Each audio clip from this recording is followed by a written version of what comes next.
Hello hello hello. अभी हम ना पढ़ने वाले हैं ग्राफ रिप्रेजेंटेशन के बारे में। अभी भाई ये ग्राफ रिप्रेजेंटेशन क्या है? पिछले वीडियो का एक कंटिन्यूएशन है। हमने ये तो समझ लिया था कि ग्राफ होता क्या है, ग्राफ क्यों यूज करना पड़ता है, ग्राफ रियल लाइफ में कहाँ कहाँ यूज होता है। पर अब उसको रिप्रेजेंट कैसे करेंगे? कंप्यूटर के अंदर तो ऐसा गोला गोला गोला डाल नहीं सकता ना कि ये पहला गोला मैं हूँ, ये दूसरा गोला मेरा इंस्टाग्राम फॉलोअर है, इसके बीच में रिलेशनशिप है। ऐसे पिकासो की पेंटिंग थोड़ी स्टोर करेंगे कंप्यूटर के अंदर। कंप्यूटर के अंदर तो डेटा जाएगा, डेटा जो ह्यूमन रीडेबल फॉर्मेट है जिसको हम कंप्यूटर के अंदर में फीड करते हैं, तो सबसे इजीली वो टेबल्स होता है या लिस्ट्स होती हैं या फिर सेंटेंसेस होती हैं, स्ट्रिंग्स होती हैं। तो कुछ ना कुछ logical way of representing data हमको बनाना पड़ेगा कि वो हमको भी समझ में आए, कंप्यूटर को भी समझ में आए। नहीं तो कंप्यूटर जैसे हम 010101 तो कर नहीं सकते हैं। करेक्ट। तो अब ये ग्राफ का रिप्रेजेंटेशन कैसे करते हैं हम कि हमारे और कंप्यूटर को दोनों को समझ में आए? This is how graphs are represented in programming language, more specifically in Java. तो अब ग्राफ का दो रिप्रेजेंटेशन होता है, एडजेसेंसी लिस्ट और एडजेसेंसी मैट्रिक्स। तो सबसे पहले एडजेसेंसी मैट्रिक्स पे आते हैं। अच्छा, ये एडजेसेंसी लिस्ट और मैट्रिक्स समझने के पहले आपको जावा में 2D array क्या होता है, which is basically a matrix, या इन जनरल भी लाइफ में 2D array क्या होता है ये पता होना चाहिए। ग्राफ 2D array जावा में कैसे बनाते हैं ये पता होना चाहिए। एक बेसिक मैं यहाँ पे दे दूंगा, बट तो अभी थोड़ा बहुत आइडिया होगा तो इजी रहेगा। उसके अलावा लिस्ट्स क्या होती हैं? List is nothing but arrays, but not that easy. तो लिस्ट क्या होती हैं इसके बारे में हम बात करेंगे, क्योंकि एरेज तो जावा में आप पहले से ही जानते होगे। तो लिस्ट और एरे में क्या डिफरेंस है थोड़ा सा देख लेना। बाकी अपन शुरू करते हैं टॉपिक। तो अभी हम बात करते हैं एडजेसेंसी मैट्रिक्स का। तो आप जब आपको जब कोई ग्राफ बताता है कि मेरा ये ग्राफ है, तो उसका इनपुट कुछ इस फॉर्मेट में आएगा। किस फॉर्मेट में आएगा? ये दिया हुआ है 5 6 1 2 1 3 2 4 3 4 3 5 4 6। कुछ समझ में आया? अब्बा डब्बा जब्बा कुछ समझ में नहीं आया? फिर बताता हूँ। इसको पढ़ने का तरीका है। कभी भी आपको कोई दे तो पहली लाइन क्या होती है? Number of nodes. पहला लाइन क्या है? Number of nodes. दूसरा लाइन क्या है? Number of edges. ठीक है। ऐसा दूसरे इनपुट देने के भी तरीके हो सकते हैं, बट अभी हम बेसिक, सबसे बेसिक की बात कर रहे हैं। उसके बाद अब पहला लाइन तो ये नंबर ऑफ नोट्स हो गया, ये नंबर ऑफ एजेस हो गया। बाकी लाइंस क्या है? बाकी लाइन है रिलेशनशिप बिटवीन नोट्स। तो बाकी लाइंस फॉर अनडायरेक्टेड ग्राफ ये दिखा रही हैं कि नोड 1 2 के बीच में रिलेशनशिप है, नोड 3 4 के बीच में रिलेशनशिप है, और इन रिलेशनशिप्स को हम क्या बोलते हैं? एजेस। तो शुरू में number of nodes, number of edges, और ये जो अब बताया यहाँ पे 6 एजेस हैं, तो 6 एजेस किस किस के बीच में है? आगे का इनपुट वो है। तो 1 2 के बीच में एज है, 1 3 के बीच में एज है, 2 4 के बीच में एज है, 3 4 के बीच में एज है, 3 5 के बीच में एज है, 4 5 के बीच में एज है। It's pretty simple. Correct correct. तो नेक्स्ट एम लाइंस जो हैं, M was the number of edges. So next M lines is किस किस के बीच में एज है? एक्स और वाई के बीच में एज है, वेयर एक्स और Y was 1 and 2, 1 and 3, 2 and 4, yada yada yada. So अभी तो हमको समझ में आ गया। अब अनडायरेक्टेड ग्राफ में अगर नोड 1 नोड 2 से कनेक्टेड होता है तो नोड 2 भी नोड 1 से कनेक्टेड होता है। It's that simple. Undirected graph में ये तो होता ही है, पर डायरेक्टेड ग्राफ में ऐसा हो सकता है कि 1 2 से कनेक्टेड हो पर 2 1 से कनेक्टेड ना हो। तो for undirected graph what will do? अब हाँ, ये बहुत ही इंटरेस्टिंग पार्ट आ गया कि हम एक्चुअली चीजें स्टोर कैसे कर रहे हैं। तो what is a matrix? What is a matrix? Matrix is nothing but how you store data, right? So this is a matrix. Table होती है और कुछ नहीं होता। तो इस तरीके के एक टेबल में डेटा स्टोर किया जा सकता है। ऊपर भी लगेगी टेबल, नीचे भी लगेगी। तो फॉर एग्जाम्पल मेरे पास एक ग्राफ है जिसमें समय 3 नोड है। कितने नोड हैं? 3 नोड है। तो मैं एक टेबल बना लिया 0 1 2 3 की। जीरो क्यों है बाद में समझाता हूँ। 0 1 2 3 की एक टेबल बना लिया, और मैंने बोला ये मेरे 3 नोड है, नोड 1 नोड 2 नोड 3। नोड 1 और 2 के बीच में एज है, नोड 3 के लिए कोई एज नहीं है मेरे पास। तो 1 और 2 के बीच में एज कैसे रिप्रेजेंट करूंगा? 1 और 2, तो टेबल में ढूंढूंगा 1 और 2। तो यहाँ पे मैं मार्क कर दूंगा कि 1 और 2 के बीच में एज है। ऐसे नहीं मार्क करते हैं, अच्छे से मार्क करेंगे बेटर तरीके से। नोड 1 और 2 के बीच में एज है। उसके अलावा नोड 2 और 1 के बीच में भी एज है, क्योंकि अनडिरेक्टेड है तो 2 और 1 के बीच में भी एज है। ठीक है, तो 1 और 2 के बीच की एज हो गई, 2 और 1 के बीच की एज हो गई। क्या क्या? 1 और 2 के बीच की एज हो गई, ये 2 और 1 के बीच की एज हो गई। Simple simple. तो ये हमने ग्राफ में रिप्रेजेंट कर लिया। अब क्योंकि कंप्यूटर में बुलियन होता है, तो ऐसे टिक की जगह पे हम यहाँ पे ट्रू डाल सकते हैं, और क्या डाल सकते हैं? 0 और 1 डाल सकते हैं। तो मोस्ट कॉमन तरीका होता है 0 और 1 डालने का। तो जैसे आपको यहाँ पे टिक दिख रहा है ना, एक्चुअली टिक्स नहीं होंगे, ये 0 और 1 होगा। तो यहाँ पे मैंने डाल दिया 1 और 1, और बाकी जगह क्या डालेगा? 0। ठीक है, तो इस तरीके की, ऐसे अगर हम ग्राफ को रिप्रेजेंट करते हैं तो that is called adjacency matrix. Adjacency यानी बगल में।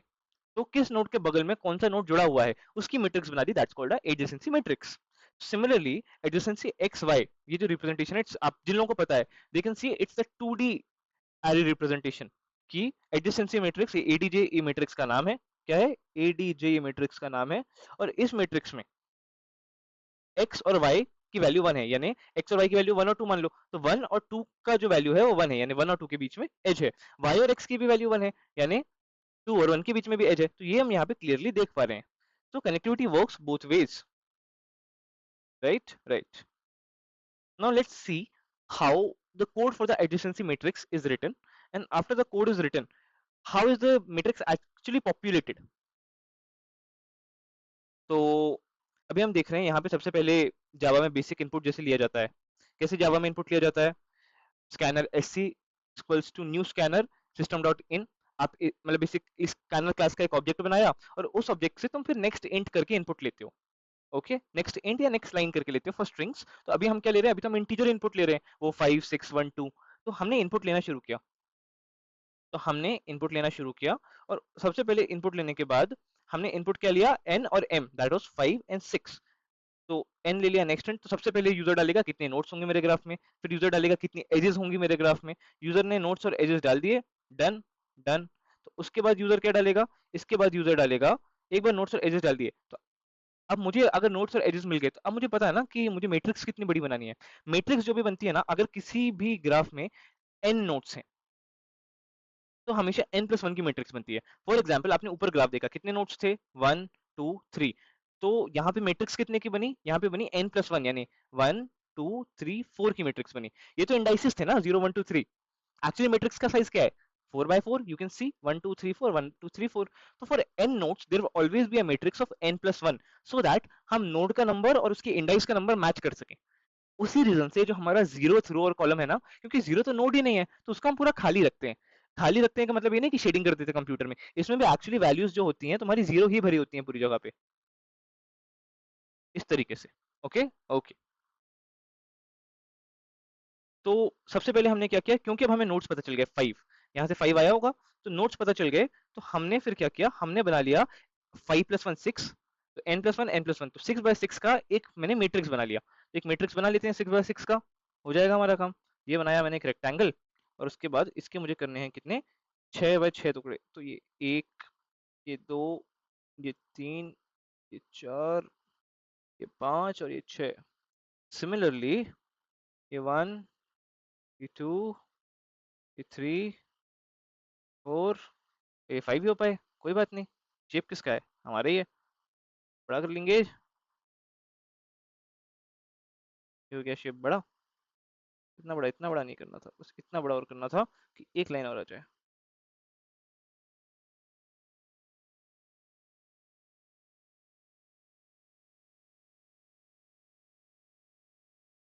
तो ये हो गया 6 by 6 का। बहुत ही गंदा दिख रहा है ना? मुझे भी बहुत ही बुरा दिख रहा है यार, मेरी ड्राइंग बहुत ज्यादा खराब है यार, मुझे जज मत किया करो ड्राइंग के लिए।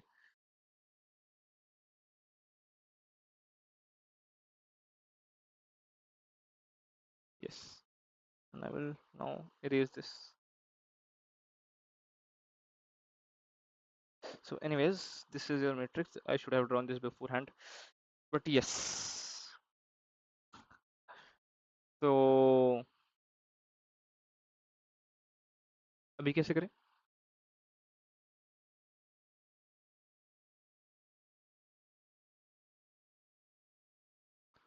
अब ये हमारी बन गई 6 by 6 की मैट्रिक्स। 0 1 2 3 4 5, तो 1 2 3 4 5 6, और इसकी नंबर भी 0 1 2 3 4 5। तो ये हो गई 6 by 6 की मैट्रिक्स। अब हमको पता है जीरोस कॉलम में तो क्या जीरो ही भरना है, तो सबसे पहले जीरोस कॉलम में बाय डिफॉल्ट हमारी जो मैट्रिक्स बनती है ना, उसमें वैल्यूज हम मान के चलते हैं कि जीरोस ही पड़े हुए हैं सब जगह पे। ठीक है, तो अभी मान के चलो यहाँ पे सब जगह पे जीरोस ही पड़े हुए हैं। अब हम फिल करना करते हैं एज। तो वहां से हम एजेस लेंगे दो दो के पेयर में, एक्स और वाई, और उसके बाद मैट्रिक्स का नाम हमने एडीजे रखा था, तो एडीजे का एक्स रो का वाई चीज को पॉपुलेट कर दिया। एडीजे का एक्स रो का वाई कंपोनेंट हमने क्या कर दिया? पॉपुलेट कर दिया। एडीजे का एक्स रो का वाई कॉलम पॉपुलेट कर दिया। तो फॉर एग्जांपल इनपुट आया 1 2, तो एक्स में गया 1, वाई में आया 2, तो एडीजे का फर्स्ट रो का सेकंड कॉलम मैंने क्या कर दिया? 1। तो एडीजे का फर्स्ट रो का सेकंड कॉलम हो गया 1, और एडीजे के सेकंड रो का फर्स्ट कॉलम वो भी हो गया 1। ठीक है, ठीक है, तो ये हो गया क्योंकि अनडायरेक्टेड था। अगर डायरेक्टेड होता तो हम एक्स वाई के बाद वाई एक्स पॉपुलेट नहीं करते, क्योंकि हमको वन टू दिया, यानी वन से सिर्फ टू की तरफ ग्राफ है, टू से वन की तरफ ग्राफ नहीं है। तो इस तरीके से it's very simple, there only two steps. Once you have created a matrix, another you are populating a matrix. Third step is nothing but using a for each loop to print the value of the matrix. It's not that difficult, it's very easy. चलिए फिर, अब जैसे हम ये print करेंगे ना matrix, तो हमने प्रिंट कहाँ किया, कहाँ कहाँ पे वन है, तो जो हमने एजेस दी उसके लिए मैट्रिक्स कुछ इस तरीके से प्रिंट होगा। और जब ये ऐसे प्रिंट होगा तो हमको क्या दिख रहा है, कहाँ कहाँ पे एजेस हैं। टू कॉमा टू पे है क्या, नहीं, टू कॉमा वन पे है, देखिए वन कॉमा टू पे है, ये वन कॉमा टू पे नहीं, क्योंकि ये तो वन कॉमा वन है, वन कॉमा टू पे है, टू कॉमा वन पे है।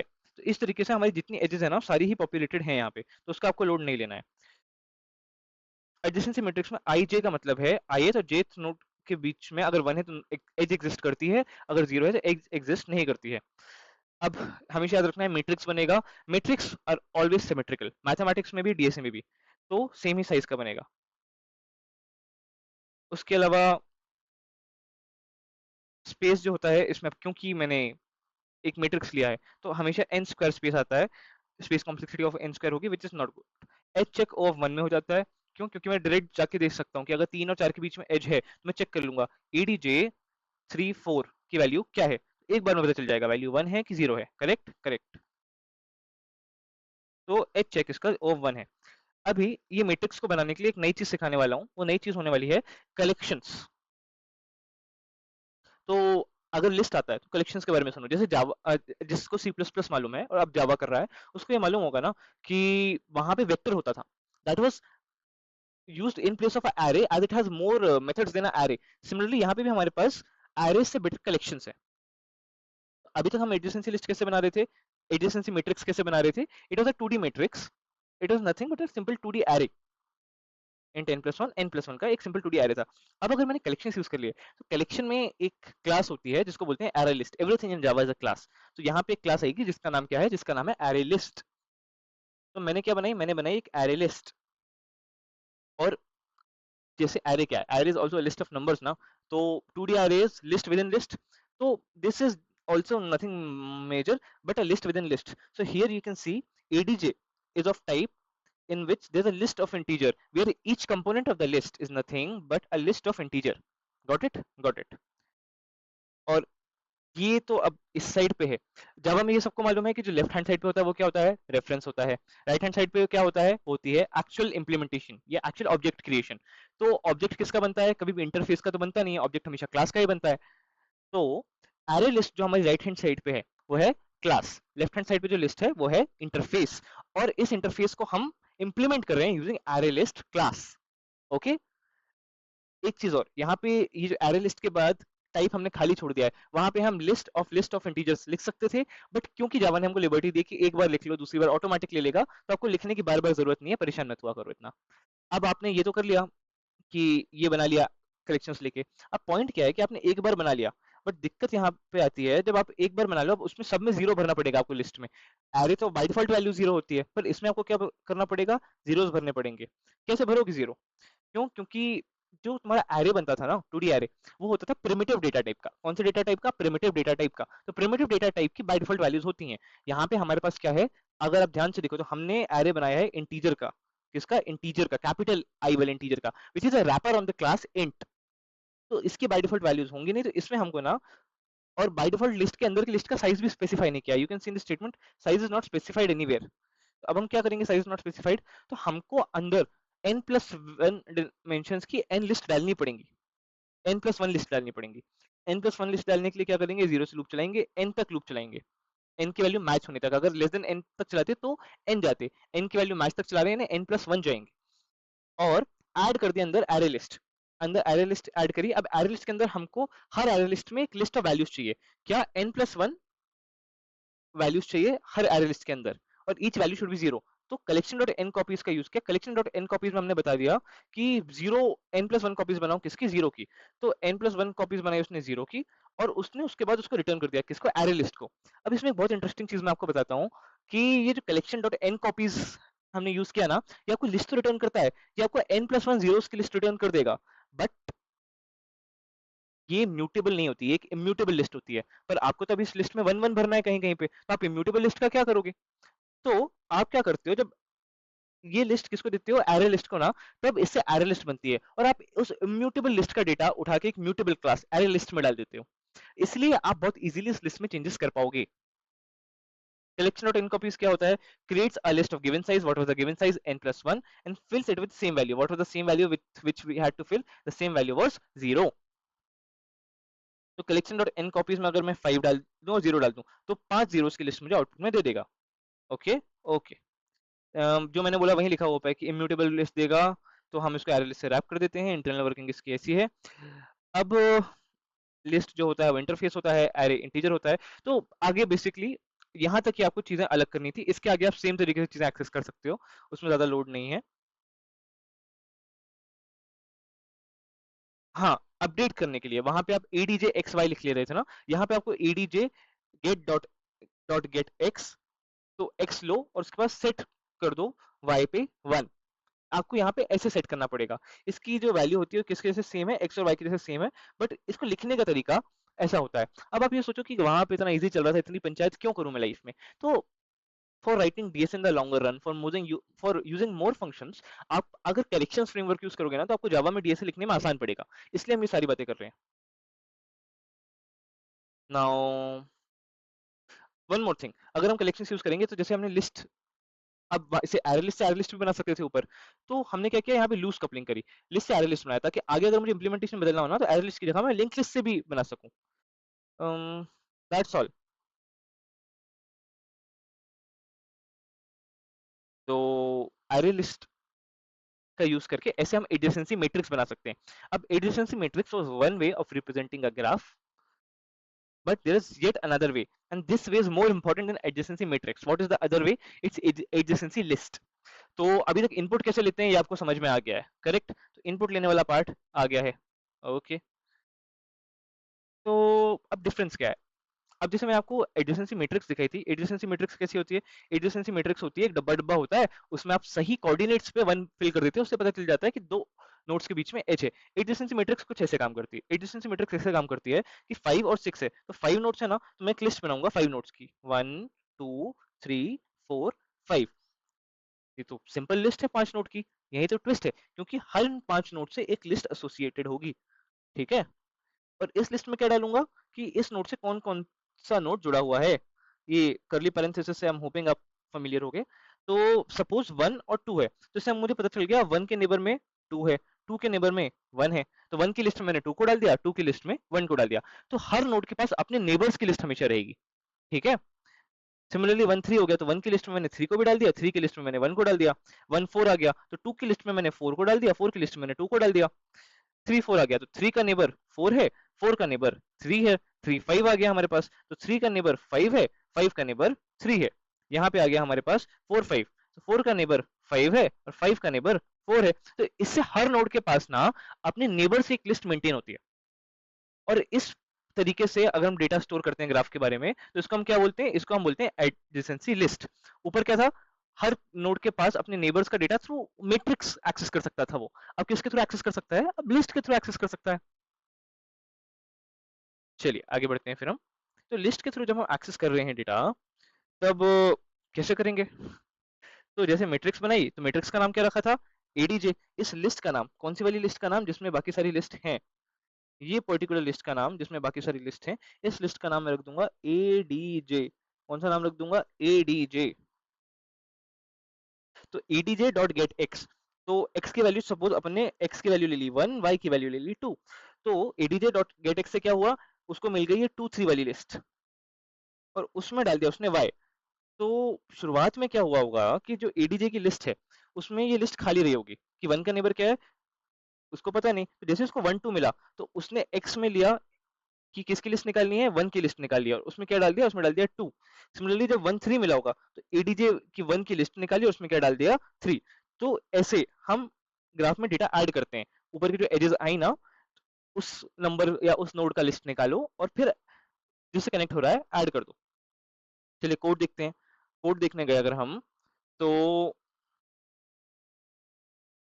ये जावा इंपोर्ट यूटिल को इग्नोर करना, ये क्योंकि हम यूटिलिटी क्लासेस को यूज करने तो यूज कर रहे हैं।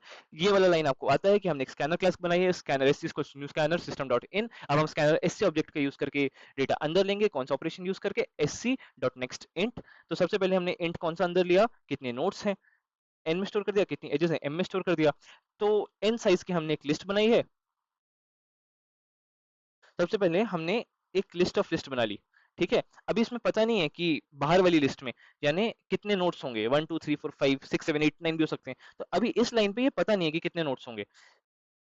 तो जितने भी हमारे पास नोट्स हैं उसके लिए हमने क्या किया, अभी खाली लिस्ट ऐड कर दी। तो 1 2 3 4 5 ऐसी 5 खाली लिस्ट हमने ऐड कर दी। कौन से स्टेप में, यहाँ पे हमने एक फॉर लूप चलाया 0 से n तक, और यहाँ पे हमने एडिंग एम्प्टी लिस्ट कर दी, ठीक है। अब हमने खाली लिस्ट ऐड करी। अब हमको इस लिस्ट में डेटा भी तो ऐड करना पड़ेगा, करेक्ट। जैसे 1 का नेबर 2 है तो 1 की लिस्ट में 2 ऐड करना पड़ेगा। तो अब हम सारी एजेस पे लूप चलाएंगे। तो हमने सारी एजेस पे लूप चलाया। तो एजेस पे लूप चलाया तो सबसे पहले एज का पहला पैरामीटर लिया, एज का दूसरा पैरामीटर लिया, उसके बाद एज के पहले पैरामीटर की लिस्ट निकाली और उसमें दूसरा पैरामीटर ऐड कर दिया, दूसरे पैरामीटर की लिस्ट निकाली, पहला ऐड कर दिया। किसके लिए, अनडायरेक्टेड के लिए। डायरेक्टेड होता है तो 1 2 का मतलब होता कि सिर्फ 1 की तरफ से 2 तक एज है, 2 की तरफ से 1 तक एज नहीं है, तो हम सिर्फ 1 को 2 का नेबर बताते, 2 को 1 का नेबर नहीं बताते।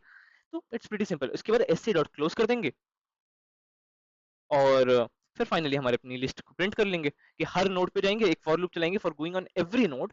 वहां पे क्या करेंगे, वहां पे आई जो भी हमारा करंट इंडेक्स है, ताकि कौन सी नोड का लिस्ट है वो पता चल जाए, वो प्रिंट करेंगे। और उसके बाद उससे जो एसोसिएटेड एडजेसेंसी लिस्ट है उसके लिए फॉर ईच लूप चलाएंगे। तो एडजेसेंसी लिस्ट कैसे, adjacency list adj dot get I, इससे हमको मिल गई आई इंडेक्स से एसोसिएटेड, आई नोड से एसोसिएटेड एडजेसेंसी लिस्ट, और इसका हर एक नोड आ गया इंट नोड के नोड में। तो अब हर एक नोड को, किसके, आई के एडजेसेंसी लिस्ट के हर एक नोड को मैंने प्रिंट करना शुरू कर दिया है।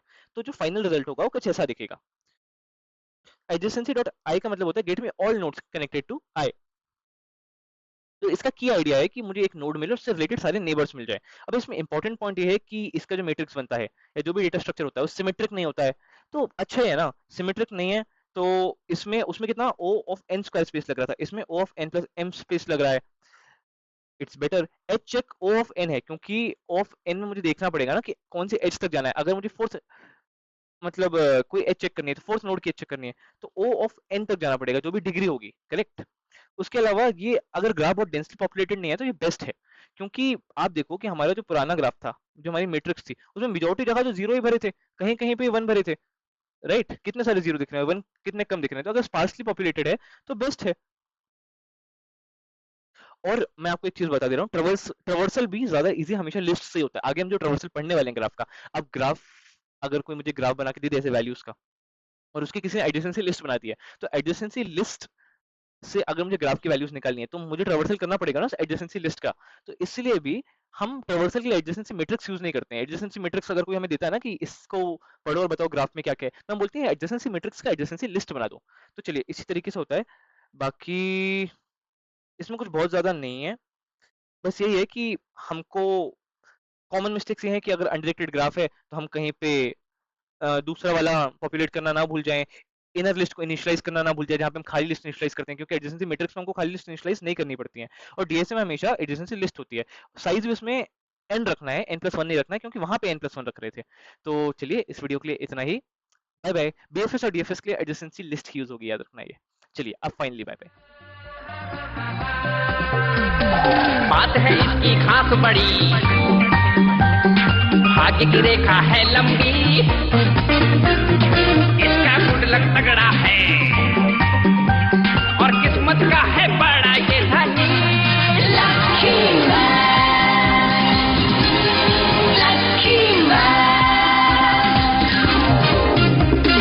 इसका नसीब है सबसे बेमिसाल, ये है तकदीर का राजा। Lucky man.